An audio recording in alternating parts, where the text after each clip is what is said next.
Good afternoon everyone. चलिए आज का न्यूज़पेपर देख लेते हैं। वैसे आज के न्यूज़पेपर में बहुत ज़्यादा कुछ इंपॉर्टेंट नहीं है। आई थिंक सिर्फ एक आर्टिकल है जो कि बहुत इंपॉर्टेंट है, उस पर डिस्कशन करेंगे। Rest will just go through it and have a glimpse of it. देखिए, सबसे पहली न्यूज़ जो इस पेज में इंपॉर्टेंट है, फ्रंट पेज में इंपॉर्टेंट है, वो coming soon relief from spam calls and fraudulent messages. अब बेसिकली होता क्या है कि कई बार कॉल आ जाते हैं कि मैं बैंक से बोल रहा हूँ, आप अपना पासवर्ड बता दीजिए, और शायद फ्रॉड्स हो जाते हैं।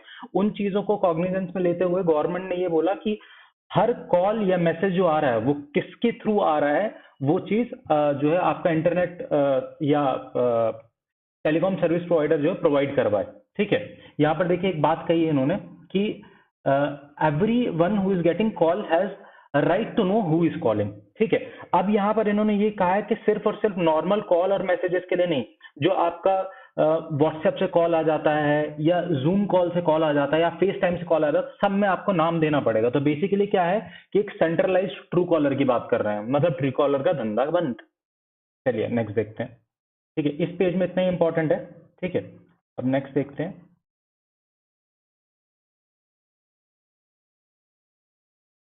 देखिए ये जो पेज है, इसमें एक चीज यहाँ पर देखिए, फेस ऑफ बिटवीन गवर्नर आप गवर्नमेंट एस्केलेट्स इन पंजाब। देखिए हाल फिलहाल में क्या हम काफी टाइम से देखते आ रहे हैं कि गवर्नर्स की एंड नॉन बीजेपी गवर्नमेंट्स की बनती नहीं है। केरला देख लीजिए आप, दिल्ली देख लीजिए आप, आपका पंजाब देख लीजिए। तो ये न्यूज उतनी इंपॉर्टेंट नहीं है, लेकिन मेंस के पॉइंट ऑफ व्यू से क्वेश्चन आ सकता है जिसको हम डिस्कस कर लेते हैं। देखिए यहाँ पर मैंने कई सारे क्वेश्चंस खोल रखे हैं, लेकिन इनमें से सबसे इंपॉर्टेंट क्वेश्चन जो मुझे ठीक लगा वो ये है, the exercise of discretionary power by any office has the moral obligation of objectivity and impartiality.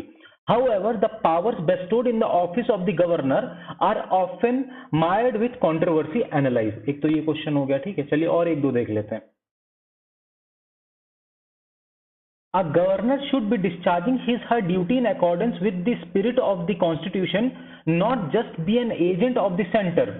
Discuss the statement in the light of the role of governor in the Indian polity. ठीक है, इतना ही देखेंगे। इसके बाद चलिए next article की तरफ चलते हैं। चलिए अब इसमें पहले मैं आपको जो काम के नहीं वो बता देता हूँ। Ageing regime, Iran failure to usher in political social reforms is triggering violent protest. अब बेसिकली एक्चुअली हुआ क्या है कि एक लेडी जो है उनको उनका कस्टडी में डेथ हो गई है। उनको इसलिए पकड़ा था क्योंकि उन्होंने हिजाब ठीक से नहीं पहन रखा था। तो पब्लिक में आक्रोश उठा है और उनका ये कहना है कि इनको जो है पुलिस नहीं मार दी है। उतना इंपॉर्टेंट आर्टिकल नहीं है। ठीक है, देखिए नेक्स्ट है the global south assertion in geopolitics. ये बेसिकली यूएस और रशियन ब्लॉक्स की बात कर रहे हैं। ठीक है, और कैसे यूएस अपनी हेजेमोनी मेंटेन करना चाहता है। ठीक है, चाइना और रशिया को सप्रेस करके, ये इन चीजों पे है। लेकिन कोई भी फैक्चुअल टेक अवे उतना बड़ा नहीं है इस आर्टिकल में कि हम इसे कवर करें। अब चलिए लास्ट आर्टिकल की तरफ चलते हैं। Currency pressure, RBI will have to ensure price stability and prevent further rupee weakening. अब देखिए आपको पता होगा कि कल रुपी बहुत गिरा, लगभग 81 रुपीज तक पहुंच गया था, हाईएस्ट इन द हिस्ट्री। अब चलिए मैं आपको इस आर्टिकल से रिलेटेड कंटेंट सारा बता देता हूं। देखिए करेंसी प्रेशर है। अब करेंसी प्रेशर क्यों है? क्योंकि डॉलर जो है वो स्ट्रेंथन हो रहा है। डॉलर क्यों स्ट्रेंथन हो रहा है?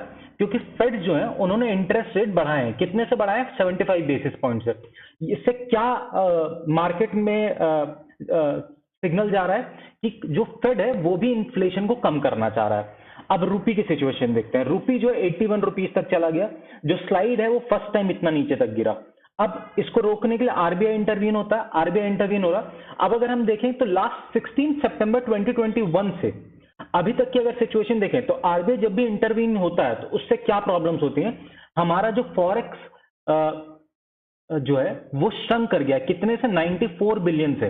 मतलब just to support rupee, just to avoid further slide of rupee, हमने इतना जो है फॉरेक्स जो है डाला है मार्केट में। ठीक है, अभी हमारी प्रेजेंट सिचुएशन क्या है? 545.65 बिलियन डॉलर का हमारा फॉरेक्स है। अब करंट सिचुएशन और देखते हैं। जो हमारा इंपोर्ट बिल है वो राइज होगा। क्यों? क्योंकि रूपी जो है डेप्रिशिएट कर रहा है, तो हमारा इंपोर्ट बिल राइज होगा। अब दूसरी तरफ क्या है? देखिए पैराडॉक्स क्या है, डिमांड जो है अभी भी उतनी नहीं बढ़ी है, क्योंकि पोस्ट पैंडेमिक सिनारियो है, अभी टाइम लग रहा है उसको गेन करने में ना, प्रॉपर पूरी तरीके से डिमांड नहीं आई है। ठीक है, अब इससे हो क्या रहा है? देखिए इंपोर्ट बिल बढ़ेंगे तो कॉस्ट बढ़ेगा, जब कॉस्ट बढ़ेगा तो इन्फ्लेशन बढ़ेगा, इन्फ्लेशन बढ़ेगा तो डिमांड फिर कम हो जाएगी। इससे रेसेशनरी इंपैक्ट्स हो सकते हैं लॉन्ग रन में, ठीक है।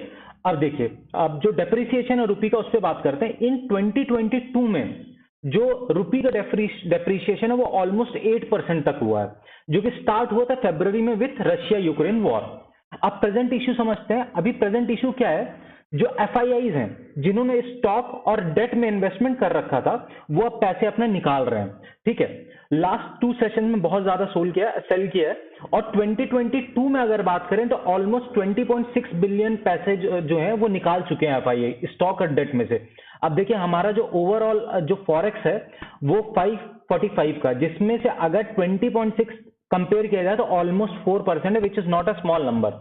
अब दूसरी चीज क्या है कि फेड्स का जो प्रोजेक्शन है वो ये कह रहा है कि आगे भी वो जो है अपना जो इन्फ्लेशन कम करने के लिए जो इंटरेस्ट रेट है वो बढ़ा सकते हैं। कितने से बढ़ा सकते हैं? 125 बेसिस पॉइंट से। तो मतलब आगे चल करके रुपी और स्लाइड कर सकता है। उसके इंपैक्ट जो रिसेशनरी इंपैक्ट हमने पढ़े हैं ऊपर में, यहां पर वो पढ़ सकते हैं, ठीक है। अब एक और चीज कही है कि रुपी का जो रियल इफेक्टिव एक्सचेंज रेट है, रियल इफेक्टिव एक्सचेंज रेट मैं आपको दिखा देता हूं और थोड़ा सा पढ़ूंगा, बाकी आपको इन डेप्थ खुद पढ़ना है। देखिए यहां पर है, the real effective exchange rate is the weighted average of a country's currency in relation to an index और basket of other major currencies। ठीक है, यहां पर देखिए एक बहुत अच्छा सा वीडियो है, आप इसको देख सकते हैं, इन्वेस्टोपीडिया में ही दिया हुआ है, ठीक है। चलिए, तो जो हमारा रियल इफेक्टिव एक्सचेंज रेट है ना, वो अभी भी ओवर वैल्यूड है।